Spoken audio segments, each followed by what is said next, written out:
अस्सलाम वालेकुम। आज हम कटिंग के एंगल्स के बारे में बात करेंगे।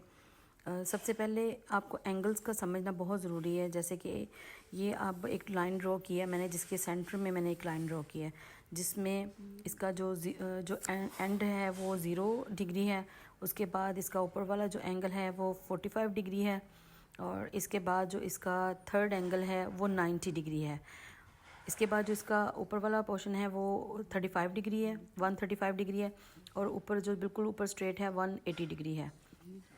अब ये जो कटिंग होती है, ये बिल्कुल इनको सबको एक दूसरे के साथ मैच करना होता है। तो हमारा जो होता है वो स्ट्रेट कट करता है। ये बेसिकली एंगल्स ऑफ कटिंग है। ये जो चार्ट मैंने बनाए एंगल्स ऑफ कटिंग है, तो इसको हमने साइड वाइज रखते हुए इसके सारे कट जाते हैं, तो ये एंगल ऑफ कटिंग कहलाता है। और इसके बाद आगे मैं आपको इसके बारे में बताती हूँ कि इसको हम कैसे हेड पे इसको कट करते हैं। हम इसको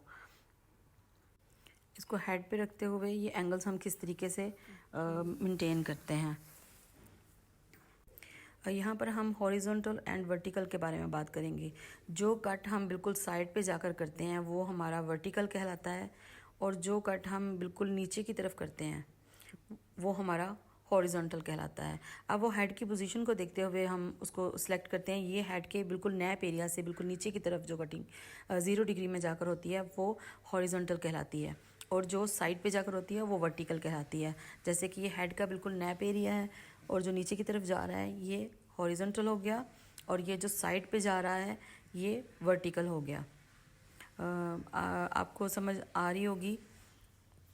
इसके आगे जो चार्ट हमने तैयार किया है, ये अब हमने जो ऐसे आपको सिंपल में बताया था, इसी तरह हमने हेड की एक शेप बनाई है, और उसके मुताबिक हम आपको बता रहे हैं। 0 डिग्री, 45 डिग्री, 90 डिग्री, और 135 और 80 डिग्री, 180 डिग्री।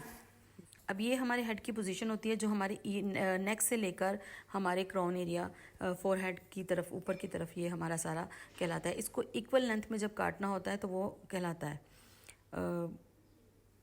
अब इसको हम साइड से आपको एक्सप्लेन करेंगे कि 90 डिग्री कहाँ पर आता है और 0 डिग्री कहाँ पर आता है। सबसे जो हमारे नैप एरिया के बिल्कुल स्ट्रेट साइड पे जाता है वो 90 डिग्री होता है, उसके नीचे 60 डिग्री, उसके आगे 30 डिग्री। और इसके सेंटर में जो छोटे छोटे एंगल्स आते हैं, ये बेसिकली हम लोग को लेयर कटिंग में, स्टेप कटिंग में इनकी बड़ी इसका ध्यान रखना पड़ता है कि हम इसके ऊपर किस तरह से हम कटिंग करें। इसके एंगल्स को पकड़ कर जब हम कट करते हैं तो बिल्कुल ये जैसे लो टू हायर, ये लो से हाई की तरफ जाता है। इसके ऊपर जो एंगल आएगा वो 130 डिग्री, 135 डिग्री होगा, 120 डिग्री भी हो सकता है जो उसके बीच में पार्ट होता है, और 180 डिग्री जो सबसे ऊपर की तरफ होता है वो 180 डिग्री कहलाता है। उम्मीद है कि आपको समझ आई होगी।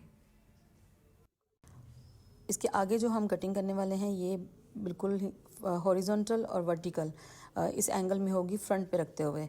इसको थोड़ा चार्ट पे एक्सप्लेन करना मुश्किल था। हॉरिजॉन्टल एंगल हम फ्रंट पे अगर लेते हैं तो इस तरह से लेते हैं।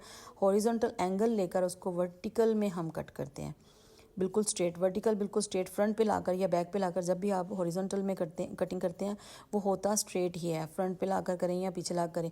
जो वर्टिकल होता है वो स्टैंडिंग पोजीशन में होता है, और जो हॉरिजॉन्टल होता है वो लेइंग पोजीशन में होता है।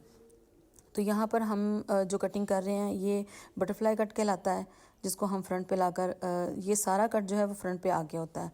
पीछे के लेयर्स लिए जाते हैं वर्टिकल एंगल में, और उनको फ्रंट पे लाकर आहिस्ता आहिस्ता तो उनको कट किया जाता है। जब वो पीछे जाते हैं, जब सारे हेयर जब पीछे जाते हैं तो फिर उनकी लेंथ जो है वो पीछे मेंटेन रहती है, और फ्रंट पे उसके बहुत अच्छे फैदर्स निकलते हैं। कटिंग में जो फैदर्स होते हैं वो ज़रा शार्प हों तो बहुत कटिंग बहुत खूबसूरत लगती है और प्रोमिनेंट होती है, और उसमें लेयर्स बड़े निखर के आते हैं। कि सेम प्रोसेस जो है आप इसको दूसरी साइड पे भी अप्लाई करें, कि हॉरिजॉन्टल और वर्टिकल को अपने माइंड में रखिएगा।